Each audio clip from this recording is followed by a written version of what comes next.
Et sachez qu'une semaine après l'attaque sanglante du Hamas, un nouveau bilan a été communiqué par les autorités israéliennes. Un chiffre revu à la hausse, ce sont plus de 1400 personnes qui ont été tuées. Le ministre israélien de la Défense, Yoav Gallant, promet par ailleurs une guerre intense et meurtrière. On l'écoute. Ce sera une guerre intense, une guerre meurtrière, une guerre de précision et une guerre qui changera la situation pour toujours. Bilal Tarab est toujours avec moi sur ce plateau. Merci Bilal. On vient d'entendre le ministre israélien de la Défense qui promet donc une guerre sans précédent. On sait que l'assaut israélien, ou en tout cas il est présenté comme tel, il est présenté comme imminent. Il y a eu ce délai pour permettre à la population civile de fuir. C'est ce qui a été en tout cas avancé de manière officielle. Est-ce qu'il y a une autre lecture à faire de ce report? Est-ce qu'il faut y voir simplement que les Israéliens ne sont pas prêts à lancer cette opération?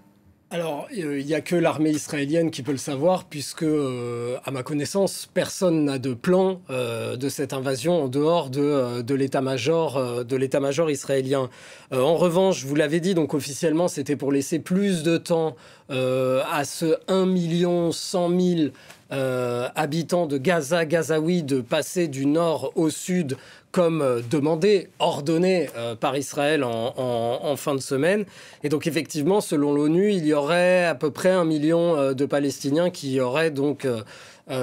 qui se seraient réfugiés dans la partie sud de Gaza. Donc pourquoi pas? Mais il y a aussi d'autres sources qui avancent des considérations comme la météo, tout simplement, de la pluie, des mauvaises conditions météorologiques. Ça, évidemment, ça impacte à la fois le travail des drones, mais aussi, et ça on va en reparler très vite, les tunnels du Hamas, et il y a tout simplement de collecter également du renseignement, puisque cette opération, vous nous avez fait entendre le ministre de la Défense israélien, Yoav Gallant, il promet une guerre jamais vue.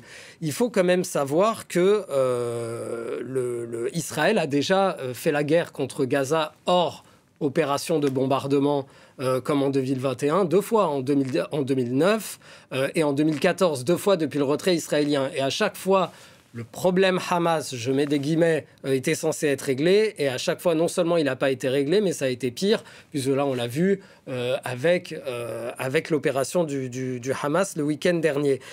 C'est donc que cette opération, elle va être massive. 300 000 soldats israéliens réservistes mobilisés, c'est autant que la dernière opération de rappel de réservistes de Vladimir Poutine concernant l'armée russe pour aller envahir l'Ukraine. C'est vous dire 300 000 Israéliens pour un maximum, on ne connaît pas exactement le nombre de combattants, enfin de membres armés du Hamas, mais c'est 30 000, donc ça fait un rapport de 10 contre 1.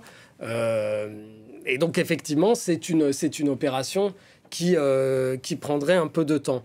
Maintenant, on peut parler des obstacles aussi que vont rencontrer cette armée israélienne. Il y a la population civile, parce que même si on dit qu'1 million ont trouvé refuge, il en reste, selon ses calculs, 100 000, ce qui n'est pas rien, 100 000 Gazaouis sur un territoire minuscule. Il y a les otages, dont on parle malheureusement de moins en moins, mais qui sont toujours là.